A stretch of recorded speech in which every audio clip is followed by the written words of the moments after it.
అండి, welcome to BAS cooking channel.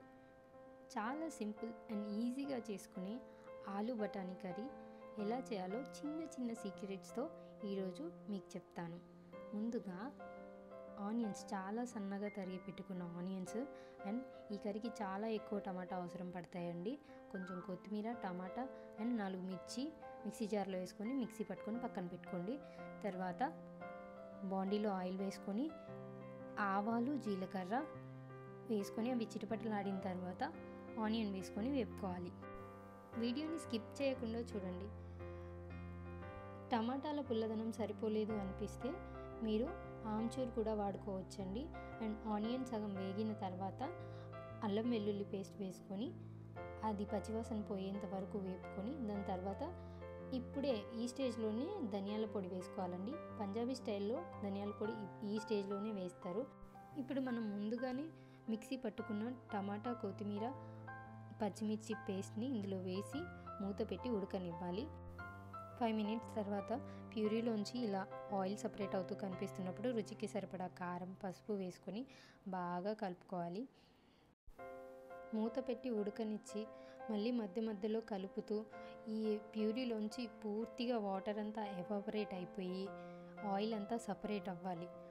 అలా అయితేనే ఈ కూరకు టేస్ట్ వస్తుంది. అండ్ ఇదే స్టేజ్లో మీ ఇంట్లో నెయ్యి అవైలబుల్గా ఉంటే నెయ్యి వేసుకోండి, అది కూడా కూరకు మంచి టేస్ట్ ఇస్తుంది. ఇప్పుడు తరిగి పెట్టుకున్న ఆలు వేసుకొని మంచిగా కలపాలండి. అందులోంచి స్టార్చ్ బయటికి వచ్చేలాగా కలపాలి. తర్వాత మూత పెట్టి ఉడకనివ్వాలి. ఇప్పుడు బఠానీ వేసుకొని బాగా కలుపుకోవాలి.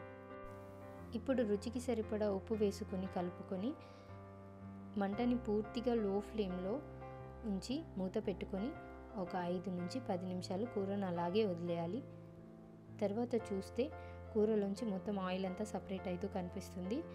ఇప్పుడు ఈ స్టేజ్లో మీకు గ్రేవీకి సరిపడా వాటర్ పోసుకొని బాగా కలుపుకొని మంటను మీడియం టు లో ఫ్లేమ్లో పెట్టుకొని ఒక 10 నిమిషాలు వదిలేయండి.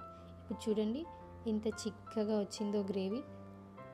ఒకవేళ మీకు వాటర్ లాగా ఉంటే కనుక ఒక ఆలుని కొంచెం చిదిమి వేసుకోండి, గ్రేవీ చిక్కబడుతుంది. లాస్ట్లో కొంచెం గార్నిషింగ్ కోసం కొత్తిమీర అండ్ గరం మసాలా కంప్లీట్గా మీ ఆప్షన్ అండి. ఇష్టం ఉంటే వేసుకోండి, లేదంటే లేదు. అంతేనండి, చాలా సింపుల్గా అయిపోయే ఆలు బఠానీ కర్రీ రెడీ. దీని కాంబినేషన్లో పూరి చేశానండి. ఈ పూరి షార్ట్ వీడియో నేను అప్లోడ్ చేశాను.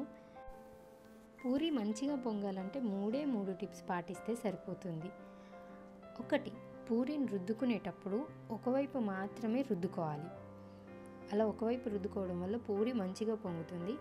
అలాగే 2ది, ఆయిల్ బాగా సలసలా కాగుతూ ఉండాలి.